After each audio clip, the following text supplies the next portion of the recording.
Votre rendez-vous vous éclaire sur les meilleurs placements avec placementdirect.fr. Placementdirect.fr, expert de l'assurance vie en ligne.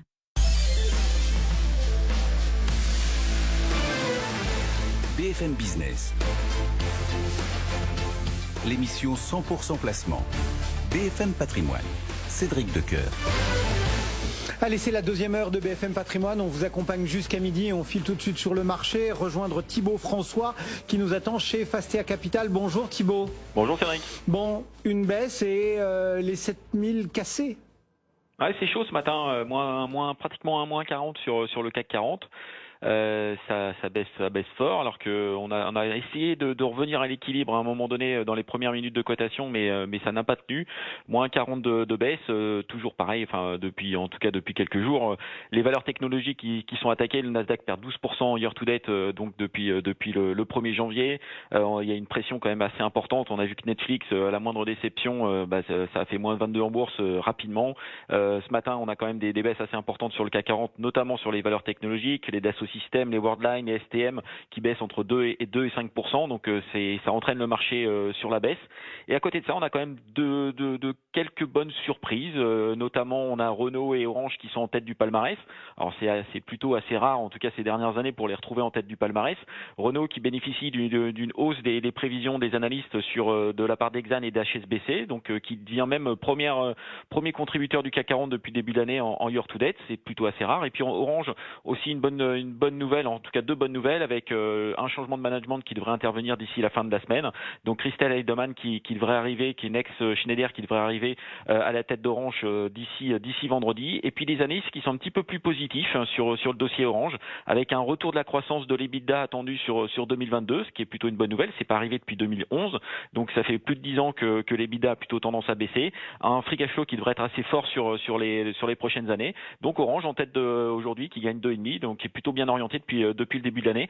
Les volumes sont assez importants en plus. On est pratiquement à 1 milliard de volume sur le CAC 40, ce qui est plutôt pas mal pour un 11 heures aujourd'hui. Et puis on a des taux qui sont toujours assez hauts par rapport en début d'année, mais qui ont tendance à baisser depuis vendredi.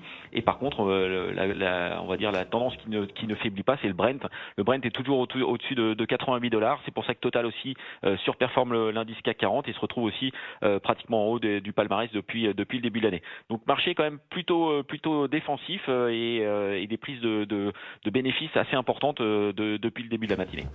Voilà donc pour la tendance. Et puis quelques dossiers outre Orange que vous avez évoqués. Nikon qui est sur le devant de la scène. Oui, Nikon en fait va publier ce soir. Donc on attend plutôt des bonnes choses sur ce dossier. Donc dans le secteur des jeux vidéo, on a eu une année 2021 un petit peu plus compliquée, plutôt en phase de consolidation. On s'attend à une meilleure croissance sur 2022 et sur 2023. C'est surtout aussi une société qui bénéficie d'un aspect spéculatif d'un point de vue sectoriel. On sait que le secteur est très acheté. Il y a beaucoup de M&A dans le secteur ces dernières semaines. On a vu que Microsoft était prêt à mettre des prix importants sur le marché pour pouvoir rentrer et en tout cas accélérer ses parts de marché. C'est aussi pour ça qu'on retrouve encore Ubisoft qui est en hausse ce matin. Mais en tout cas, la publication de Nikon, c'est pour ce soir et ça devrait plutôt être pas mal. Donc peut-être des choses à anticiper pour le marché. Un mot d'LVMH également ? LVMH, oui, LVMH qui va publier jeudi.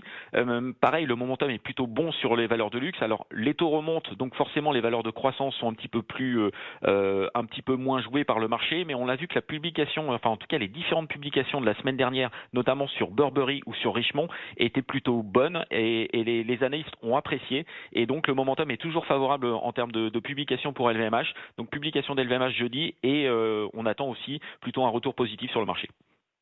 Et on termine avec STM. STM, pareil, publication cette semaine, publication jeudi. Secteur des technologiques, donc forcément sous pression depuis le début de l'année. On l'a dit sur le Nasdaq qui perd 12% depuis le début de l'année. C'est un peu le stock picking sur le secteur techno pour STM. La publication devrait être solide, même si les perspectives sont un petit peu moins favorables sur l'ensemble du secteur. STM reste un majeur et un stock picking pour nous. Donc STM, publication jeudi, et on devrait plutôt avoir une bonne tendance sur la publication de résultats.